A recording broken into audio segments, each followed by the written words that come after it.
E como será que vai ficar o cenário político, social e econômico a partir de agora, passadas as eleições? Bom, a jornalista Zulmara Colucci conversa com o cientista político Antônio Curti-Samantino. Zulmara. Professor Antônio Curti-Samantino, encerradas as eleições, não é? A presidente Dilma Rousseff, reeleita com 51,64% dos votos, candidato da oposição com 48% dos votos. O país sai dividido desse processo eleitoral? Profundamente dividido. Nós temos que aceitar essa realidade. Agora, cabe às nossas lideranças políticas, sem abandonar suas posições e seus projetos que possam ser divergentes, estabelecer uma convivência harmoniosa entre situação e oposição. O Brasil precisa disso. Mas uma coisa a salientar, o Maquiavel dizia que política é a guerra pelo poder. Só que na democracia é uma guerra ritualizada. Em vez de nós nos dar tiro e facada uns nos outros para ver quem vai governar, nós fazemos uma guerra ritual através das urnas. Não é? Ou seja, escolhemos quem vai nos governar sem derramar sangue.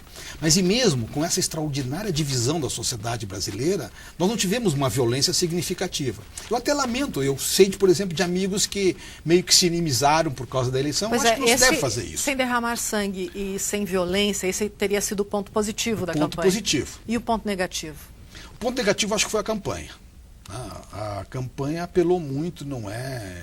Para a chamada desconstrução das imagens. Ou então, como virou jargão agora, os jornalistas dizer desidratação.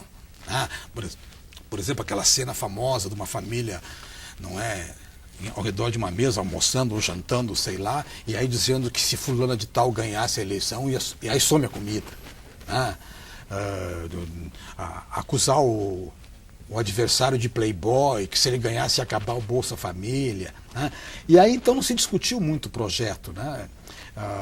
Eu acho que a propaganda da candidata governista, ela apelou muito, não é, para esse tal de desconstrução. Mas isso funcionou, não é? Funcionou muito bem, porque muitas pessoas acreditam. Quais são os desafios agora da presidente reeleita, professor? Bom, o primeiro desafio, o grande desafio, porque a base de tudo é uma economia que está em tendência de decréscimo. Nós temos um baixíssimo crescimento econômico. E sem crescimento econômico não se gera riqueza. E não gerando riqueza nós teremos problemas sociais de toda a ordem. Então, a presidente Dilma vai ter que melhorar a produtividade do país. Isso passa... Uma coisa muito importante que vem assim, há séculos no Brasil, é a educação. A educação no Brasil está muito mal. Nós precisamos... A educação é uma das mais importantes infraestruturas de um país. É só olhar o que aconteceu, por exemplo, na Coreia do Sul. E mesmo nos países da Europa. Ela vai ter que enfrentar uma oposição. O governo perdeu parte da sua base de apoio. Por exemplo, no Congresso Nacional, que o governo tinha praticamente 80% dos votos, ele passa a ter 60%. A oposição cresceu. Pois é, e o papel da oposição? O papel da oposição é fazer oposição. Um dos recados das urnas, foi, a maioria, não todos, é muito importante, democracia não é assim. A parcela maior, e esse maior com uma diferença muito pequena, a Dilma vai nos governar. Mas de uma outra parcela, de quase 49%, disse, olha, tu vai ficar na oposição. Tem que fazer oposição. Oposição é fundamental para que se fiscalize o governo.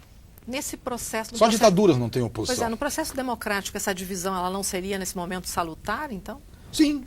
Sabe que ontem a presidente Dilma, eu raramente concordei com algumas coisas que ela falou, mas ela disse uma coisa que me pareceu sábia e importante. Ela disse que, às vezes, eleições muito competitivas geram reformas e mudanças mais rápidas. Eu tenho a impressão que a presidente Dilma tem consciência que um grande recado... Porque, eu repito, no primeiro turno, 60% dos eleitores votaram na oposição. Votaram na Dilma, na Marina e no Aécio. E a presidente Dilma teve 40% dos votos. Ela mesmo sabe disso. Então, se ela tiver consciência que é necessário haver uma série de mudanças, reforma econômica, reforma tributária, reforma política, e se isso com uma discussão com a sociedade e for feito da forma mais conveniente e sábia possível, é o que seria melhor para o Brasil. E aqui no Estado, a eleição de José Ivo Sartori, professor? Olha, eu não sei bem, eu como muitos, nós estávamos todos muito ligados, não é, na eleição para a presidência, nacional. Porque aqui as pesquisas indicavam que o Sartori inevitavelmente iria ganhar tal Mas o diferença. senhor concorda que o Rio Grande do Sul tem a tradição de alternância do poder? Não, eu fiquei pensando nisso ontem, ouvindo repórteres, não é, de emissoras importantes, dizendo, não, lá no Rio Grande do Sul tem tradição. Mas vamos imaginar o seguinte, Zumar, né? Eu estou pensando em votar, vamos imaginar, no Tarso Genro, né? Aí depois eu penso, eu não vou votar porque é uma tradição do Rio Grande do Sul. Não é uma coincidência, né? O Tarso Genro não ganhou a eleição simplesmente porque a maior parte dos eleitores gaúchos achou conveniente, achou como melhor alternativa votar no Sartori. Eu espero. O Rio Grande do Sul tem um problema gravíssimo, que é uma capacidade de investimento praticamente nula, zero. Quem viaja um pouco pelo Rio Grande do Sul aqui vê o estado das nossas estradas, o estado da nossa segurança, da nossa saúde pública, da nossa educação pública, e um estado sem dinheiro. Esse é o desafio do próximo governador. O que é a sedução do poder, né, Zumar? E essas pessoas ficam tão contentes em terem que assumir um abacaxi desse tamanho. O Sartori vai ter uma dificuldade muito grande. Mas como dizia Maquiavel, tanto para o Sartori quanto para Dilma, o mal não é o mal, mas os remédios econômicos, dizia meu professor aqui na Faculdade de Direito, os remédios econômicos sempre são amargos. E tem que ser no início do governo, quando o governante goza de uma grande legitimidade e apoio porque ganhou a eleição, ele tomar as medidas amargas para que o Rio Grande do Sul e o Brasil recuperem a capacidade de investimento. Muito obrigada pela sua presença, professor Antônio Curtis Samantino. Thaís.